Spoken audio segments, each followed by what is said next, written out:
নিজের পারফিউম যেভাবে ইউজ করি ভার্সেস বান্ধবীর পারফিউম যেভাবে ইউজ করি। নিজের পারফিউম। একদিন এই বডি স্প্রে কিনতে কিনতেই আমি ভিখারি হয়ে যাব। একদম অল্প করে দিতে হবে, একদম অল্প আছে এই বডি স্প্রেটা। ব্যাস ব্যাস ঠিক আছে, যা স্মেল ছাড়ছে তাতেই যথেষ্ট। বান্ধবীর পারফিউম। কিরে পিয়ালি, কি করছিস? বেরোবি তো?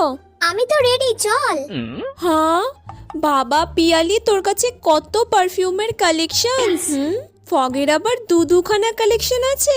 আমার তো রেডটা ট্রাই করা আছে, আমার এই গ্রিনটা ট্রাই করা নেই। একটু ট্রাই করবো রে আজকে। ব্যাস শুরু হয়ে গেল। ঠিক আছে দে। ঠিক আছে রে, একটু বেশি বেশি করে দিয়ে দিই বাবা, যাতে না 3-4 দিন দিতেই হয় আমাকে। আচ্ছা শোন না, আগের দিন তুই যখন বললি না লিপস্টিক দেবো, তারপর থেকে আমি একটা লিপস্টিক পাচ্ছি না। তুই কি জানিস ওটা কোথায় আছে? কেন?